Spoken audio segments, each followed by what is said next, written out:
Hello, আসসালামু hello, আলাইকুম। গেছেন ভাই? হ্যাঁ, গেছি দোকানে তো আইছি। হ্যাঁ, ওই নাম্বারটা কন, দোকানের নাম্বারটা কন, নগদ এজেন্ট নাম্বারটা।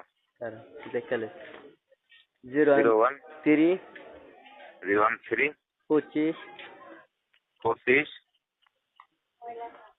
72 25 72 64 73।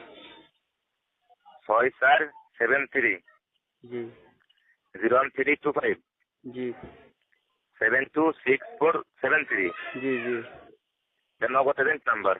জি আচ্ছা তাহলে ভাইয়া ওই দোকানে এখানে থাকেন, আমি বাসায় লাস্ট নাম্বার জানিয়ে দিই আপনাকে, ঠিক আছে? জি আর ভাইয়া শোনেন, সার বলার দরকার নেই, ভাইয়া বলেন, সমস্যা নেই। শোনেন, হ্যালো, জি বলেন। ওই আপনি আমাদের অল্প একটু উপকার করে দেন, বুঝছেন? উপকারটা কেমন?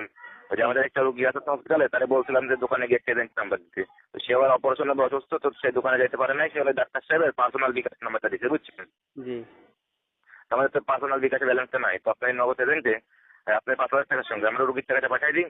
ওই টাকাটা পাওয়ার পরে আপনি দোকান থেকে 5,000 টাকা ক্যাশ নেবেন, আর বাকি টাকাটা ওই রুগীর বিকাশ নাম্বার দিলে ওই নাম্বারে কষ্ট করে একটু পাঠিয়ে দিন, ঠিক আছে ভাইয়া? আচ্ছা, এভাবে কয়জনটা বাস দিচ্ছেন ভাই?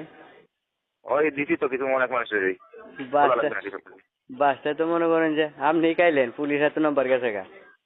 হ্যাঁ, তাই কি হয়েছে? পুলিশের কাছে নাম্বার দেওয়ার ভালো ছিল, ভালো ভালো ছিল একটু করে। কারণ আমি যাত্রাবাড়ি পুলিশে হেডে চাই ভাই, নাম্বারটা তো তুমি পুলিশের যে হাতে আমি নিতে দিয়ে এসো, দিচ্ছি। শোনো, তুমি যে বুধার ভিত্তে এসো, তোমার আমার পাবলিক ভালো ছিলেনি। তুমি যে বাসিরা বড় হয়েছে, আমি বালের মালিক।